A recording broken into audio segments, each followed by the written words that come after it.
దేశవ్యాప్తంగా మే 20న జరగనున్న కెమిస్టుల సమ్మెపైన ఇప్పుడు పెద్ద ఎత్తున చర్చ కొనసాగుతుంది. All India organisation of chemists and druggists పిలుపుతోటి నిర్వహించబడుతున్న ఈ సమ్మె కేవలం వ్యాపార ప్రయోజనాల కోసమే కాదని ప్రజారోగ్య పరిరక్షణ కోసం చేపట్టిన ఉద్యమాన్ని నిర్వాహకులు చెబుతున్నారు.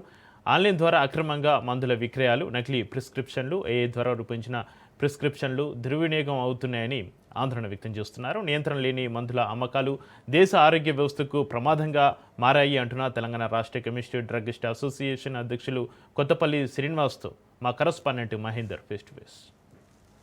ఈ నెల 20న దేశవ్యాప్తంగా కెమిస్ట్ అండ్ డ్రగ్గిస్ట్ ఆధ్వర్యంలో సమ్మె కొనసాగుతుంది.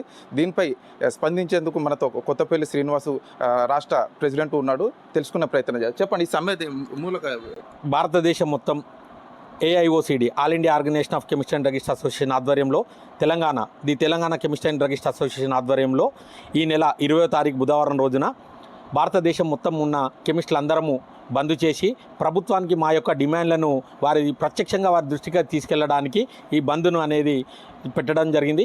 దీనిలో 3 ముఖ్య విషయాలు. ఒకటి, ఆన్లైన్లో మందుల విక్రయం అనేది నిలిపివేయాలి, మరియు కార్పొరేట్ కంపెనీలకు ఇచ్చే డీప్ డిస్కౌంట్లను వెంటనే అరికట్టాలి.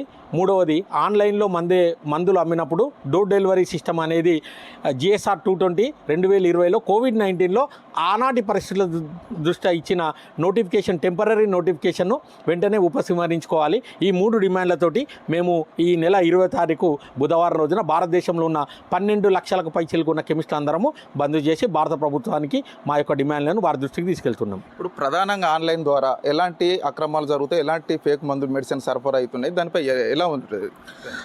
ఆన్లైన్లో మందులు అమ్మినప్పుడు అవి నకిలీయా ఒరిజినలా అనేది ఎవరికి కూడా తెలియదు. ఎందుకోసము అనంటే అమ్మే వ్యక్తికి తీసుకునే పేషెంట్కు ఎలాంటి అవినాభావ సంబంధం అనేది ఉండదు.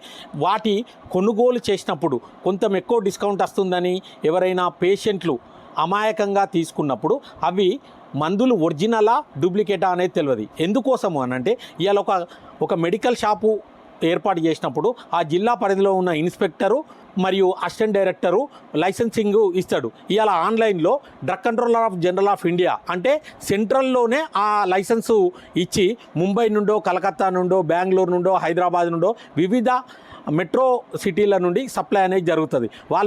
వాళ్ళ యొక్క మందుల నిల్వ ఎక్కడ చేస్తున్నారు అనేది కూడా తెలియదు, వాళ్ళు ఎక్కడ కొనుగోలు చేస్తున్నారు అనేది కూడా తెలియదు, వాళ్ళు ఏ మందులు పంపిస్తున్నారు అనేది కూడా తెలియదు. గతంలో వివిధ రాష్ట్రాలలో నకిలీ మందులు, నాసిరకం మందులు అమ్మి వివిధ సంస్థల మీద చాలాసార్లు 10ల సంఖ్యలో కేసులై కోర్టులో నడుస్తున్నాయి. ఇప్పుడు ప్రధానంగా ఎమర్జెన్సీకి కొన్ని కేసులు వస్తాయి హాస్పిటల్కి, వాళ్ళ పరిస్థితి ఏమన్నా, వాళ్ళకి ప్రత్యేకమైన ఏర్పాట్లు ఏమైనా చేశారా?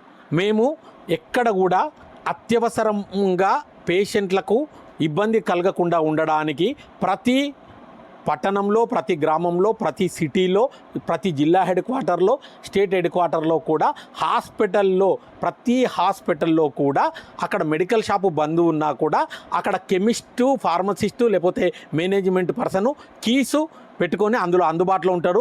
అత్యవసర మందులు ప్రతి హాస్పిటల్లో లభ్యమవుతాయని చెప్పేసి మీ మీడియా ద్వారా ప్రజలందరికీ తెలియజేస్తున్నాం. ఇప్పుడు ప్రధానంగా కేంద్ర ప్రభుత్వానికి మీరు ఏం చెప్పదలుచుకున్నారు?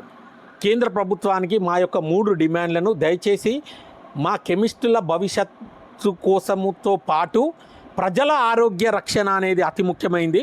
ప్రజలకు తెలియకుండానే ఆన్లైన్లో అక్రమాలు జరుగుతున్నాయి. ఏ విధంగా నాసిరకము మరియు నకిలీ మందులు మరియు యువత పెడదారు పట్టే హ్యాబిట్ ఫార్మింగ్ డ్రగ్స్ అంటే మత్తు కలిగించే మందులు మరియు నిత్యము అవి అలవాటు పడే మందులు విచ్చలవిడిగా తప్పుడు ప్రిస్క్రిప్షన్లను ఏఐ ద్వారా క్రియేట్ చేపించి ఆ ఆన్లైన్లో సరఫరా అవి అవుతున్నాయి. కాబట్టి ప్రభుత్వ ఉద్దేశం కూడా తప్పుదారి పట్టి చేస్తున్నారు ఆన్లైన్ కంపెనీలు. కాబట్టి ఈ బంద్ ద్వారానైనా ఈ అంశాలను భారత ప్రభుత్వం సీరియస్గా తీసుకొని దయచేసి వెంటనే జిఎస్ఆర్ 817 2018లో ఇచ్చిన నోటిఫికేషన్, జిఎస్ఆర్ 220 2020లో ఇచ్చిన తాత్కాలిక నోటిఫికేషన్ ఉపసంహరించుకోవాలి.